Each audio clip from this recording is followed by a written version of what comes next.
Go inside the Crimson Tide with your hosts Rodney Orr and Gary Harris, keeping you informed on everything Alabama. Tider Insider TV, brought to you by Tuscaloosa Tourism and Sports. And good evening, everybody, and welcome into the latest edition of Tider Insider Television. As you heard, brought to you by Tuscaloosa Tourism and Sports. We love our tumblers. We love Tuscaloosa Tourism and Sports and the great job that they do for Tuscaloosa and West Alabama. Alongside Rodney Orr from TiderInsider.com, I'm WVUA 23 Sports Director Gary Harris. Well, it's Iron Bowl week. It seems like just yesterday we were kicking the season off against Utah State. Rodney, I said it'll fly by in the snap of the fingers, and boy, has it ever. Alabama will host in-state rival Auburn this Saturday afternoon, shortly after 2:30 on CBS. The Crimson Tide is a 21-point favorite in the game. Now, again, don't get all worked up over that. We've seen this all year because Alabama's Alabama. These point spreads are set probably higher than they should be because the odds makers want to get an equal amount of play on each side. You set this thing at 13, 14 points, all of the money's going to come in on Alabama. So they set it high, then they adjust it. I don't think it should be that high myself, Rodney, but it is 21 points. More on the Iron Bowl coming up. First, though, let's recap the Tide's last game. A solid win over FCS member Austin Peay from the Atlantic Sun Conference. Alabama gets its 9th win of the season, 34-0. I guess, Rodney, let's start with the positives here in this game. Over 500 yards of offense for the Crimson Tide. Just a little over 200 for the Governors. A shutout, 34-0. Jace McClellan, man, he did some work in this game. And Alabama ran it between the tackles, which I like to see. McClellan, 156 yards on 17 carries. That's 9.2 yards per carry and 2 touchdowns. The defense made plays when it had to. So a lot of good in this game before we get to some things that maybe are concerning. Great interception right there by Brian Branch. Really well played, Gary. They created 3 turnovers, but they also turned the ball over 3 times. So that's something they're going to have to clean up. You mentioned Jermaine Burton had a really big game as well. I think he had 128 yards receiving, his biggest game of the year.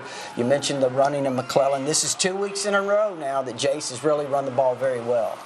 All right, on the negative side, that first half, it was 17-0 at halftime, but it could have been much closer.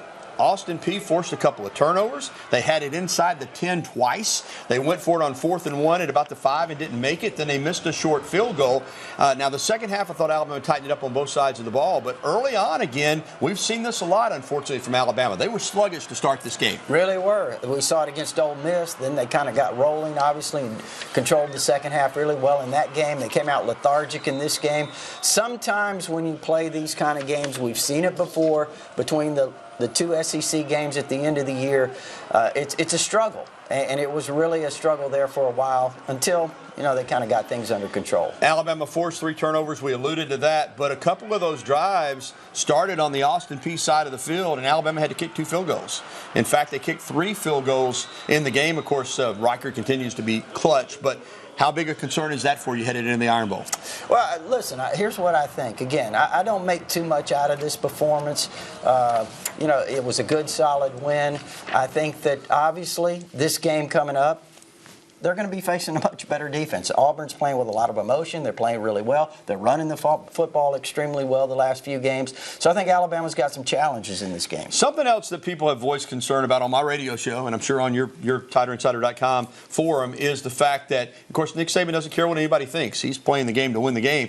But starters went into the 4th quarter of this game, and including Bryce. And there was a lot of folks that said, man, should have gotten those guys out and gotten some young guys in. At the same time, it wasn't like this was just a blowout from the get-go. Plus, I think Alabama wanted to preserve that shutout. I think it was the hope to be able to play those guys, but you got to have the opportunity. And again, they did not kind of create that opportunity there to get out of the game. I think they had to stay in. And, but we've seen it before. I remember 3 years ago when they played the Citadel, they were tied at halftime. They had to play the starters into the 4th quarter in that game as well. Let's talk more about Jace McClellan because Jahmyr Gibbs not able to go in this game, Rodney. Hopefully he'll be back and ready to go for the Iron Bowl, but Gibbs tweaked an ankle against Ole Miss, did not play. But Gibbs, we know how talented he is. And the thing I liked in this game, we started to see it in the second half against Ole Miss. Listen, I got problem with perimeter runs and getting these guys with speed out on the edge. And that's a case of it right there. But sometimes you got to line up and run the ball between the tackles. They did that with him. So did Roydell Williams when he came in. Got to get back to some form of a power running game, I think. And we've started to see that the last couple of weeks. This is no reflection on Gibbs, who's dynamic. But need to be able to hit it up inside some, too. I thought that was a key factor against Ole Miss, the way McClellan ran between the tackles, had some really tough yardage there. I think the offensive line kind of, I don't know if you'd say they took it to another level, but certainly I think the ability that he brings to run between the tackles, he's a really versatile player, too.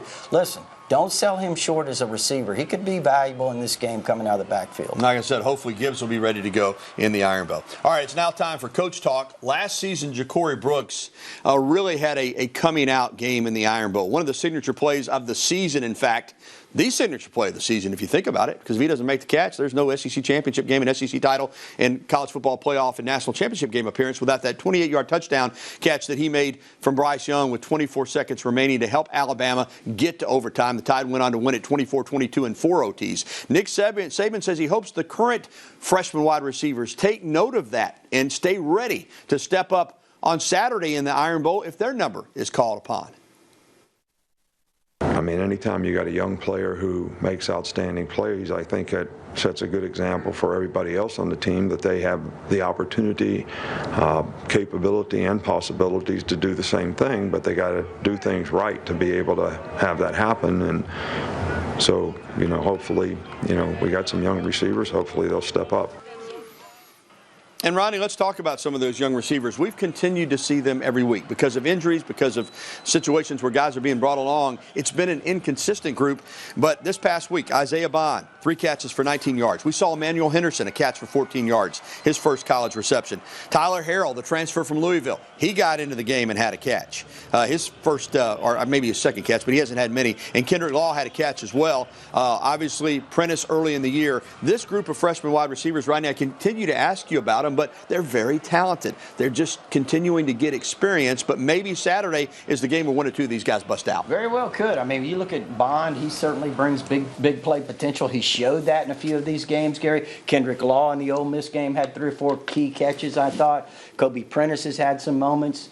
They've got some other guys that haven't even played. Certainly probably not going to be a factor in this game, but looking forward to the future. Aaron Anderson's a guy that's really going to be a fantastic player. All right, Rodney, let's discuss being ready to play in this game. And this is something that Alabama is 9-2. They're a better football team than Auburn. Okay, that's obvious. Alabama plays well. They should win this football game.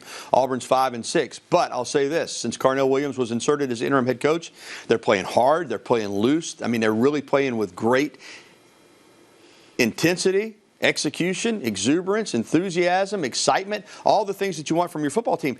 I don't know if that's always been the case for Alabama this season. Will Alabama match the excitement, exuberance, intensity that Auburn's going to bring to the game on Saturday? Well, first of all, let's say this about Auburn, because when they made that coaching change there, I mean, I think that lifted a lot off the players because they'd been hearing all the things that were going on. They played loose. You mentioned that. They've been playing with a lot of energy, a lot of enthusiasm, having a lot of fun. So certainly they played well the past 2 or 3 games. But I'll say this, Gary, they've had a couple of those games were key games at home. Mm-hmm. This is on the road, kind of a different story. And, we've talked all season long about Alabama having those difficulties, maybe not being in sync, the lack of discipline, all the things that we've said, the lack of energy. How can you predict otherwise? Because we've kind of seen it. It's kind of become a trend. But, hopefully this game being the Iron Bowl, certainly the significance of it, a lot of the last game for a lot of the players, I think that, they'll play well. The plan going into the season for Auburn was not to play Robbie Ashford, the quarterback. Calzada was the guy that they brought in from Texas A&M, never saw the field. Finley had his ups and downs, gets hurt, and Ashford, the former Hoover High product that transferred in from Oregon, he's the guy now. He's very athletic. There's no doubt. You got to watch him with his legs. He's rushed for 589 yards and 5 touchdowns. Throwing the ball, he's got a completion rate under 50%. He's got more interceptions than touchdowns, 7 picks, 6 TDs. But he has shown the ability to throw the ball, particularly downfield.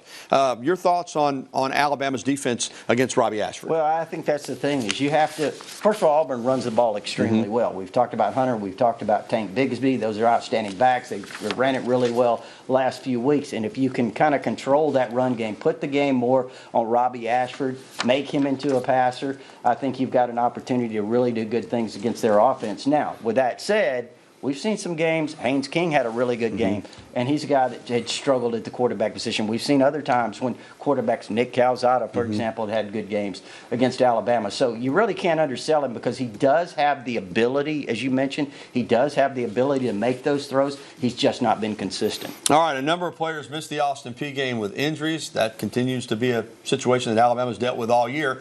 But also, Kyrie Jackson missed his second straight game. And after the game, Tide head coach Nick Saban announced that number 6 had been suspended.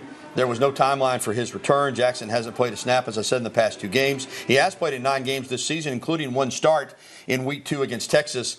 Jackson, though, has not been used much other than on special teams lately, and we don't know what his status will be for the Iron Bowl. Also, Rodney, this news today, running back Trey Sanders entered the transfer portal. Let's start with Jackson. Your reaction to his suspension for the last couple of games? Well, I mean, again, it's unfortunate, but because he's had an opportunity, he's got a lot of talent, Gary.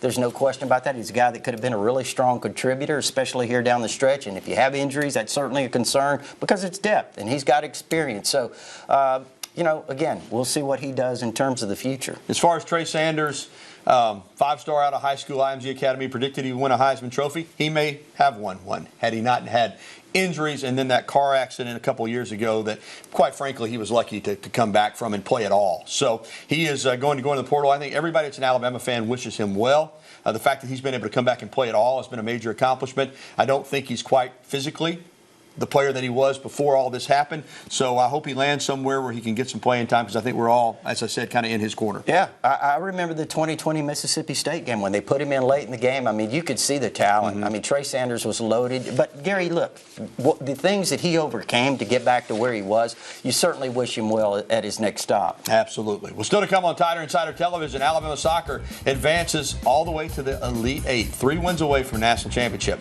And one Alabama basketball player is having a freshman season that's already memorable, and he's just 4 games into it. We'll have those stories coming up. Plus, as always, we'll be getting to your phone calls, emails, and tweets. The phone number, you can call us at 205-348-WVOA. That's 348-9882. There's the address you can email us at. You could also tweet at us. Use the hashtag TITV. We'll be right back with the only show that takes you inside the Crimson Tide, the one, the only, award-winning Tider Insider TV.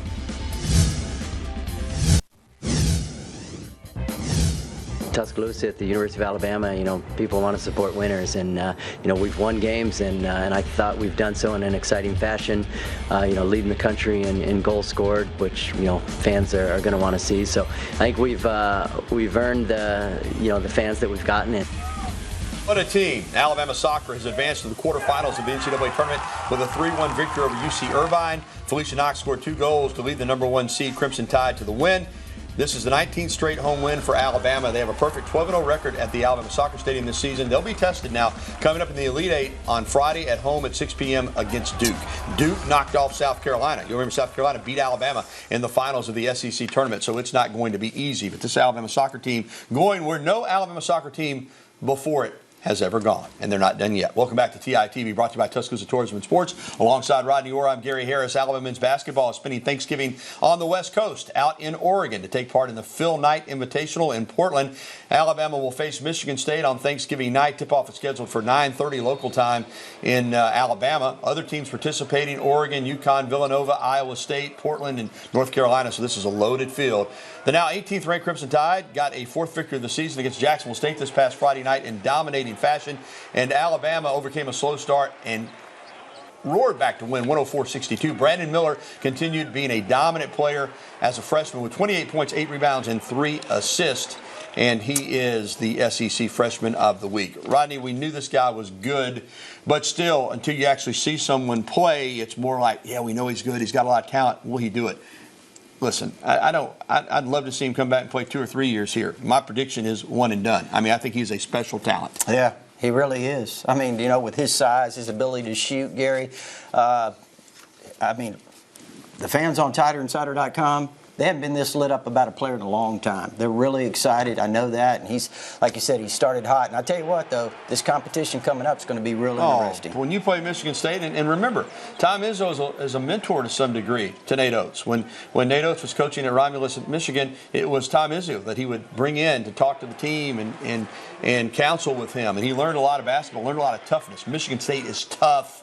defensively, they're going to get in your grill. But the thing about Miller, you're talking 6'9" with guard skills. Yeah. You're talking can shoot the three with 7 of 9 from 3 against Jacksonville State, can rebound, can run the floor, can guard you. Just a really special player. And this Phil Knight Invitational for Alabama basketball, Rodney, listen, I know how Nate Oates wants to do things. Since you got in Alabama, it's obvious. He wants to get a barometer early on. He doesn't want to wait to the SEC to find out what kind of team he's got. He's going to play a tough schedule, and so they're going to learn a lot about themselves this week. I think it's a good idea. I mean, it's a great plan. I mean, and again, you're right. They're going to find out real quickly just where they are. All right, it's going to be fun. Coming up on Tider Insider TV, Alabama cross country places very high at the NCAA tournament on the women's side. And up next, we'll be welcoming your phone calls, emails, and tweets. You see the information there on your screen, 205-348-9882. Go ahead and give us a call, Tider Insider Nation. We want to hear from you. It's Iron Bowl week. Bama's looking for the hat trick, 3 in a row against in-state rival Auburn. TITV will return after this.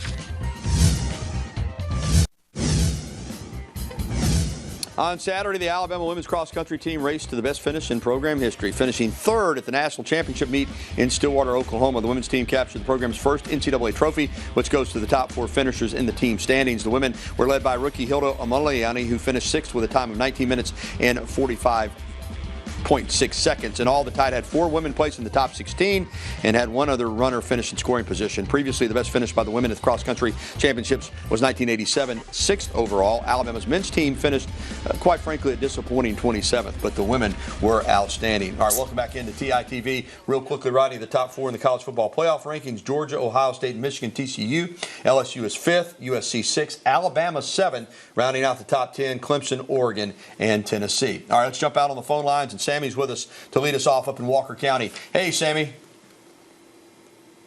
Sammy. Hey, Gary. Hey, buddy. Gary, Rodney. Happy Thanksgiving, Same guys. to you. You and your families. Hope you have a good one and great meal and everything. And I just want to comment on the game. I just hope we come out there with limit the penalties, have a little intensity, be focused, no blown assignments, just got your head in the game and show us what they can really do and just play a good football game. That's all. All right, Sammy. Rodney, I said that. That's kind of been the sentiments on my radio show these first couple of days this week has been play with enthusiasm, play with excitement, exuberance, intensity, all those things that he just, and like you said, play clean. Don't have the penalties, have the turnovers. If Alabama plays that way, I think most fans feel like they're going to win the game comfortably. But it has not always. Alabama's not always played that way this year. No, they haven't. It's been a trend. Again, we've talked about it. But I'm with you. I'm with Sammy. Play loose. You really, what do you have to lose? And Auburn really the same way. I mean, so what do I expect, Gary? I expect Alabama to come out and kind of show a little bit of that exuberance you're talking about in this game. Yeah, bring it. I mean, you got a bowl game. You don't even know where that's going to be. There's no SEC championship game, probably no college football playoff. This is the 12th game of the year. If you can't get up and bring it for this game, then you just can't get up and bring it. All right, our email question of the day is presented by KDM Service Corporation, serving your family like our family. Heating and air conditioning needs. Boy, I tell you what, KDM Service, like I said, they'll serve your family like our family. Do you think Saban has become soft? That's from Kyle in Gadsden. Kyle, listen, I'm not going to dismiss that question. I think from somebody that's watching this team this year, I do think I see where you could come up with that when you watch how he's changed with the way the game has evolved. No, I don't think he's become soft. Do I think he coaches differently now than he did 5 years ago, 10 years ago? Rodney, I do. I think you have to be cognizant that the players have more leverage than they've ever had. There's a transfer portal. There is NIL. It's a different game. It's a different kind of player. I don't think you can just tell these players, hey, do what I tell you because I tell you to do it. I mean, you've got to show them why you need them to do it that way, and you've got to work with them. And whether you're Nick Saban or you're a first-year head coach, I think that's the reality of where we're at. Well, I think in terms of style of play, you look a couple of years ago, they weren't soft. I think sometimes it's who you have, the personnel that you have, and I think right now maybe the offensive line isn't that style. I think as they continue to develop, you're going to see Alabama. I'm already starting to see a little bit more physicality when you're talking about the way they've been running the ball since the second half of the Ole Miss game. I think that's something that you're going to start seeing Alabama move more forward to in the future. All right, more phone calls and emails coming up. Stay with us. There's the phone number.